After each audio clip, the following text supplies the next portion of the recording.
Chapter 1. Skeema, Mimi, and Little Dream were thrilled with their new home. Whybrow was dark and safe and wonderfully smelly. It was roomy, with comfortable chambers and plenty of secret entrances and exits. Above all, it was theirs. A home of their own that they shared with their dear old, mad old, lovely old, one-eyed Uncle Fearless. At the first coming of sun-time, they made their way along the dark tunnels to the upworld and stood together at the main entrance for warm-up. Meerkats can't really get going until they have warmed up their minds and muscles properly. To do this, they have to point the little pads on their tummies towards the rising sun for a while. So there they were, tummy pads in the air, feeling a bit shivery, a bit tired, but happy. Uncle stood beside the kids, mumbling to himself. He had been doing this a lot just lately. In fact, lately he had become even more eccentric than usual. For example, he had taken to dashing off by himself for quite long periods, and he was always popping down into the burrow, even in the sun-time, declaring that he was just checking that all the escape tunnels were in good order, don't you know? If he had checked them once, he had checked them more times than he had teeth and claws.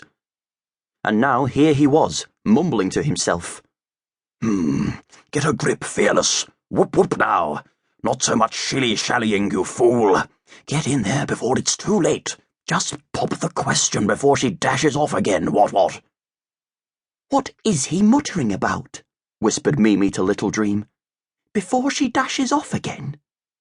Mimi usually thought of herself first, and imagined that others did the same. She? But I haven't dashed off anywhere lately. Not me. Not Mimi.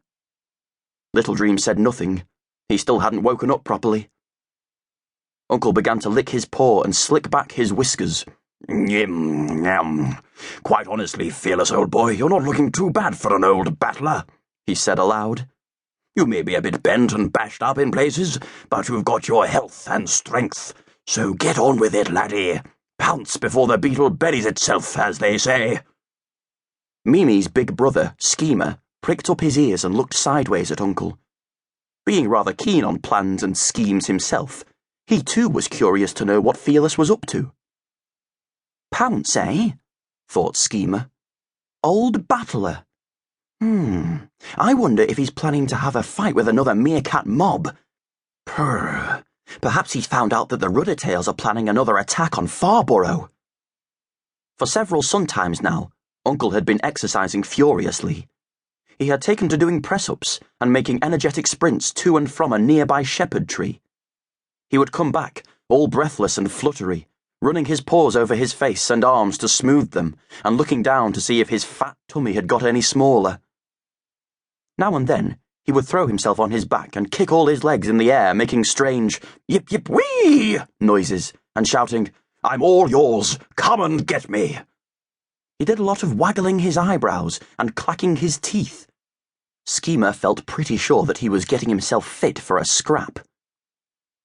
On this particular early sun-time, Uncle was taking unusual care with his grooming. He suddenly seemed to notice a wayward tuft in his fur and nibbled at it furiously. Lie down tidy now, he growled. Disgrace, this'll never do. Nip, must keep myself neat and handsome, what? Aha, I get it, said Skeema. He had suddenly thought of another possibility.